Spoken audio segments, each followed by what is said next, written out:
Դուք դիտում եք առաջին լրատվական հիմնական թողարկումը, բարի երեկո, առաջարկում եմ նախ մի քանի տողով ծանոթանալ մեր լրազամբին։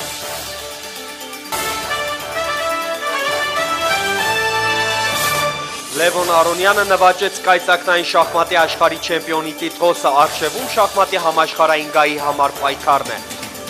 Հայ-ռուսական տնտեսական հարաբերությունների ընթացքն ու զարգացման հեռանկարները Սերժ Սարգսյան, Վլադիմիր Պուտին մոսկովյան հանդիպման օրակարգում։ Հայաստանի նախագահն իր ներկայությամբ պատվել է Ռուսաստանի հայերի միության 10-րդ հոբելյանական համաժողովը և ստացել հյուսիսային բևեռում ծածանված հայկական եռագույնը։ 16 քայլ 8 ուղղություններով կրթության նախարարության հակակոռուպցիոն պայքարի ռազմավարությունը ներկայացվել է գործադիրի դատին։ Ովքեր և ինչպես են կեղծել ՀԴՄ կտրոնները, ստանալով միլիոնների հասնող գումարներ, կան ձերբակալվածներ։ Ի կատարումն երկրի ղեկավարի հանձնարարականի Նայրիթ գործարանի աշխատակիցներն այսօր ստացել են 1 ամսվա աշխատավարձը, առաջիկայում կմարվեն նաև մնացած պարտքերը։ Վրաստանում հայ առաքելական եկեղեցու առջև ծառացած խնդիրներն արձանագրվել են այս անգամ Միացյալ Նահանգների պետքարտուղարության զեկույցում։ Թուրքիան վաղ թե ուշ կճանաչի հայերի ցեղասպանությունը, Հայաստանում Լեհաստանի դեսպանի կարծիքն է։ Մինչ օրվա գլխավոր իրադարձություններին անցնելը մեկ լավ լուր Մոսկվայում ավարտված կայծակնային շախմատի մոլորակի առաջնությունում Լևոն Արոնյանը ժամեր առաջ փայլուն ոճով նվաճեց առաջին մրցանակը և հռչակվեց աշխարհի չեմպիոն։ Երրորդյա պայքարում անցկացված 38 պարտիաներից 20-ը հայ գրոսմայստերն ավարտեց հաղթանակով։ Արոնյանը չեմպիոնի տիտղոսն ապահովեց արդեն 37-րդ տուրում, երբ 1.5 միավորի առավելություն ձեռք բերեց երկու հակառակորդների հետապնդողների Ռաջաբովի և Կալսենի նկատմամբ։ 38 հնարավորից Արոնյանը վաստակեց 24.5 միավոր։ Իմաստուն խաղի հայ հանճարը կայծակնային շախմատի աշխարհի չեմպիոնի կոչումն ավելացրեց իր մյուս բարձրագույն տիտղոսներին։ Համաշխարհային օլիմպիադաների կրկնակի չեմպիոն, աշխարհի առաջին գավաթակիր, Արագ շախմատի աշխարհի չեմպիոն Ֆիշերի շախմատի վարկածով, Գրան պրիի և մեծ խաղավարտի, ինչպես նաև բազմաթիվ գերմրցաշարերի հաղթող։ Առջևում դասական շախմատի համաշխարհային գահն է։ Հիշեցնեմ, որ աշխարհի չեմպիոնի կոչման հավակնորդների մրցամարտերը կմեկնարկեն մյուս տարեսկզբին, երբ Լևոն Արոնյանը կսկսի շախմատային Օլիմպոսի գլխավոր գրոհը։ Իսկապես շատ լարված պայքար էր, և ես անչափ ուրախ եմ, որ ինձ հաջողվեց հաջողության հասնել։ Գուցե ինչպես միշտ բախտս փոքրինչ բերեց։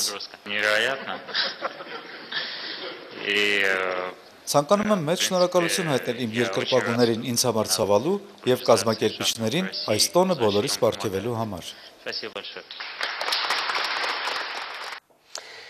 Մոսկվայում շարունակվել են հանրապետության նախագահի երկկողմ հանդիպումները Ռուսաստանի Դաշնության ղեկավարների հետ։ Հայ-ռուսական տնտեսական բանակցությունների ներկան ու զարգացման հեռանկարները Հայաստանի առաջնորդը քննարկել է Ռուսաստանի կառավարության ղեկավար Վլադիմիր Պուտինի հետ։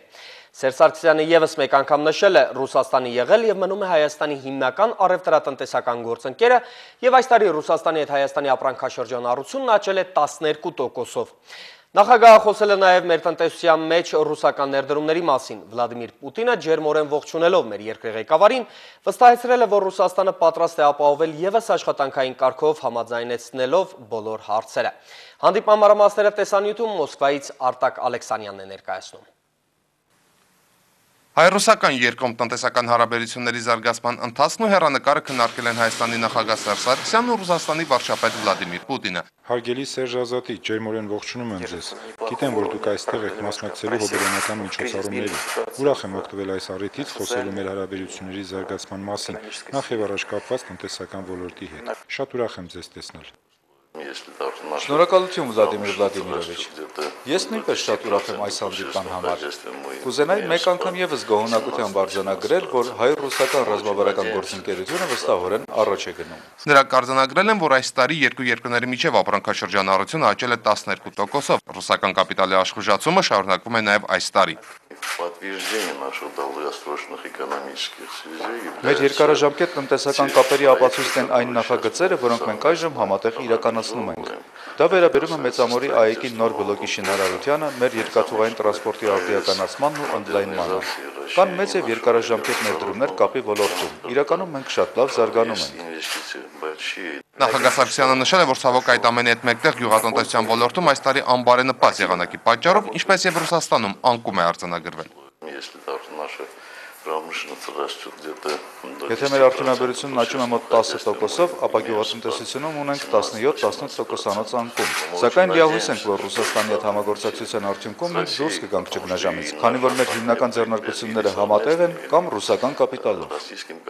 Վլադիմիր Պուտինը վստահեցրել է, որ Ռուսաստանն իմանալով Հայաստանի կարիքները պատրաստ է այսուհետ եւս գործակցելու եւ աշխատանքային մակարդակով բոլոր հարցերը համաձայնեցնելու։ Несмотря на то, что у нас у самих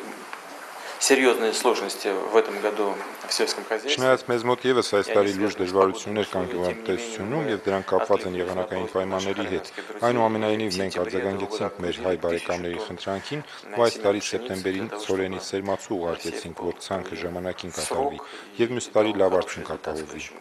Վլադիմիր Պուտինի խոսքով Ռուսաստանն ավանդաբար համարվում է Հայաստանի առաջատար առևտրատնտեսական գործընկերը եւ դրա ծավալի ավելացումը տնտեսական ճգնաժամին հաջորդ հաստարում ոչ միայն պատահական չէ, այլև կանխատեսելի։ Ճիշտ է, 2009-ին ճգնաժամային տարում ապրանքաշրջանառությունը մի փոքր նվազեց, բայց այժմ արագ վերականգնվում է։ Նույնիսկ 2009-ին Հայաստանի տնտեսության մեջ աճել են ռուսական ուղղակի ներդրումների ծավալները, ընդհանուր առմամբ մոտ $3 միլիարդ։ Ռուսական խոշորագույն ընկերություններն ակտիվ աշխատում են հայկական շուկայում եւ Ռուսաստանի վարչապետը շնորհակալություն հայտնեց Հայաստանի առաջնորդին ու կառավարությանը գործակցությանն անհրաժեշտ պայմաններ ստեղծելու համար։ Արտակ Ալեքսանյան, Արման Ղարիբյան, Հայլուր, Մոսկվա, Ռուսաստանի Դաշնություն։ Մոսկվայում նախագահ Սարգսյանի մասնակցությամբ տեղի է ունեցել նաև Ռուսաստանի հայերի միություն համառուսաստանյան հասարակական կազմակերպության 10-ամյակի հոբելյանական համաժողովը։ Հայաստանի առաջնորդը բարձր է գնահատել Ռուսաստանի հայերի միության շարունակական աշխատանքն ու կազմակերպության կողմից Հայաստանում իրականացվող բազմաբնույթ ծրագրերը։ Հանրապետության ղեկավարը շնորհավորել է միությանը Հոբելյանի արխիվ եւ մաղթել արգասաբեր աշխատանքի բարօրություն մեր ժողովրդի եւ հանուն համայն հայության իղձերի իրականացման։ Ռուսաստանի հայերի միության հոբելյանական համաժողովին իրենց ողջույնի ուղերձներն էին փոխանցել նաեւ Ռուսաստանի Դաշնության նախագահ Մեդվեդևն ու վարչապետ Պուտինը։ Ուղիղ 10 տարի առաջ ստեղծված Ռուսաստանի հայերի միությունն այսօր ամբողջ Ռուսաստանով մեկ ունի ավելի քան 640 մասնաճյուղ։ Մինչդեռ 10 տարի առաջ կազմակերպությունը իր առաջխնդիր էր դնում ամենահամեստ ու ամենաարդիական համարվող խնդիրները, որ այսօր կա Սփյուռքի ցանկացած համայնքում։ Մեր գլխավոր նպատակները շատ պարզ էին՝ պահպանել մեր լեզուն, մեր հավատքը, տրադիցիան եւ օգնել մեր հայրենակիցներին, որտեղ հիշում եք ինչ էր 90-ական թվականներին, մարդիկ օգնության կարիք ունեին։ Ռուսաստանի հայերի միությունը այդ երկրի ազգային շահույթը հետապնդող հասարակական առաջին կազմակերպությունն էր, որի հաջողությունը ներշնչեց Ռուսաստանի մյուս ազգային փոքրամասնություններին, ստեղծել դրան համարժեք ու նման կառույցներ։ Մեզանից հետո ստեղծվեց 138 այսպիսի ազգային հասարակական կազմակերպություններ եւ բոլորը նմանվում էին մեզ։ Միության հանդիսավոր նիստին մասնակցում էին բազմաթիվ ազգային գործիչներ, նրանց խոսքով միությունը նաեւ առաջինն էր, որ փորձեց զբաղվել ոչ միայն Հայաստանի քաղաքացիների, այլև Հայաստանի քաղաքական շահերի լոբինգով այստեղ Ռուսաստանում։ Այս պահին ես կարծում եմ, որ այս համագումարը պետք է նոր խնդիրներ դնի եւ ես սպասում եմ, որ հանրապետության նախագահը ելույթ ունենալով այստեղ անհրաժեշտ այդ հարցադրումները պետք է արվի եւ կարծում սա էլ կլինի ուղենիշը նաեւ ապագա մյուս գործունեության։ Միության հանդիսավոր 10-ամյակի նվիրված նիստին մասնակցեց եւ հատուկ ելույթ ունեցավ Հայաստանի նախագահը։ Ըստ Սերժ Սարգսյանի 10 տարին բավարար ժամկետ է, որ կազմակերպությունը դրսևորի իր կարողությունները։ Սա նաեւ պարտավորեցնող Հոբելյանն է, որը վկայում է կազմակերպված ու կանոնակարգված աշխատանքի եւ համախմբվածության մասին։ Նախագահը նկատեց, մշտապես հետևում եւ առանձնահատուկ կարեւորություն է տալիս միության նվաճումներին ու խնդիրներին, քանի որ Ռուսաստանում է գտնվում աշխարհի ամենաստվար հայկական համայնքը։ Ռուսաստանի հայերի միությունը ձգտում է միշտ լինել համահայկական նախաձեռնությունների առաջամարտիկների շարքում։ Տարիների հետևողական աշխատանքի արդյունք է նաև, որ այսօր միությունը դարձել է այն յուրօրինակ ամրությունը, որն իր շուրջ կարողանում է համախմբել Ռուսաստանի հայությանը։ Իսկ հայերիս ձեռներեց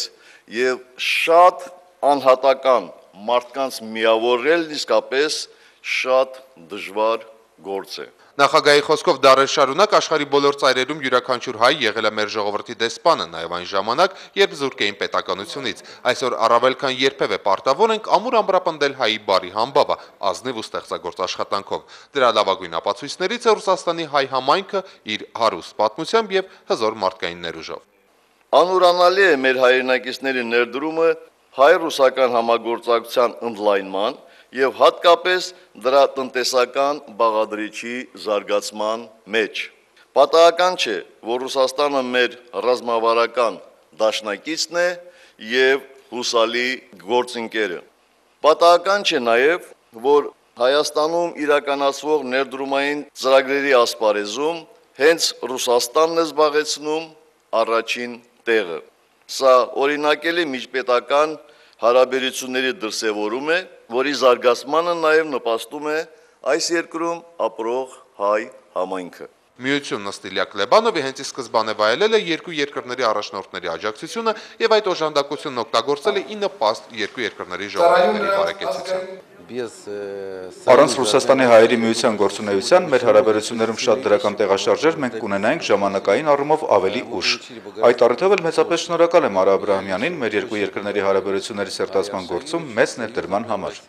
Հայ-ռուսական բարեկամության խորացման ազգային ժայռի պաշտպանության գործում ներդրած նշանակալի անձնական ավանդի համար Ռուսաստանի հայերի միության նախագահ Արա Աբրահամյանը Հայաստանի նախագահի հրամանագրով պարգևատրվեց պատվո շքանշանով։ Հոբելյանական միջոցառմանը Ռուսաստանի հայերի միության փոխնախագահ հայտնի Բևեռախույզ եւ քաղաքական գործիչ Հայազգի Արտուր Չիլինգարովն ասել է, որ հետևելով նախագահ Սարգսյանի հորդորին իր վերջին գիտարշավի ժամանակ մոլորակի հյուսիսային Բևեռում բարձրացրել է նաեւ Հայաստանի Հանրապետության պետական դրոշը։ Այնուհետև ԽՍՀՄ եւ Ռուսաստանի հերոսը Բևեռում ծածանված դրոշը փոխանցել է Հանրապետության նախագահին։ Իսկ Ռուսաստանի հայերի միության հոբելյանական նորն ավարտվեց Կրեմլի պետական պալատում, տոնական համերգով երկու երկրների էստրադայի ներկայացուցիչների մասնակցությամբ։ Արտակ Ալեքսանյան, Արմաղ Ղարիբյան, Հայլուր, Մոսկվա, Ռուսաստանի Դաշնություն։ Մոսկովյան այցի շրջանակում նախագահ Սարգսյանը անձամբ է հանձնել Ռուսաստանաբնակ հայ հասարակական եւ մշակութային գործիչների ավելի վաղ շնորհված պետական պարգևները։ 75-ամյակի առիթով պատվո շքանշանի արժանացել ԽՍՀՄ ժողովրդական արտիստ Արմեն Ջիգարխանյանը։ Ռուսաստանի Russia Today հեռուստաընկերության տնօրեն մեր հայրենակից Մարգարիտա Սիմոնյանն ստացել է Մովսես Խորենացի մեդալ, իսկ նկարիչ Միքայել Սողոյանը վաստակավոր նկարչի կոչում։ Արմեն Ջիգարխանյանն ասել է, որ մեծ հուզմունքով եւ ոգեվորությամբ է ընդունել լուրը եւ նշել, որ իր կյանքի նպատակն է, որ Մոսկվայի իր թատրոնում բեմադրի Քաջ Նազարը։ Ընդամենը 27 տարեկանում համար Ռուսաստանյան Russia Today հեռուստաալիքի տնօրենի բարձր պաշտոնի նշանակված ու իր ազգային արմատներից երբեք չկտրված Մարգարիտա Սիմոնյանն էլ տեղեկացրել է, որ արդեն նկարահանվում է վավերագրական ֆիլմ Հայաստանի մասին, որը այդ ալիքով կհեռարձակվի 2011 թվականին։ Վարպետն ու Մարգարիտան, ինչպես ներկաները նրանց անվանել են, նկատել են, որ ուշադրությունը նաև պարտավորեցնող է։ Գիտես, դեռ հուզված եմ, շոշափեմ, հասկանամ, ինչպես ասում են մարսեմ։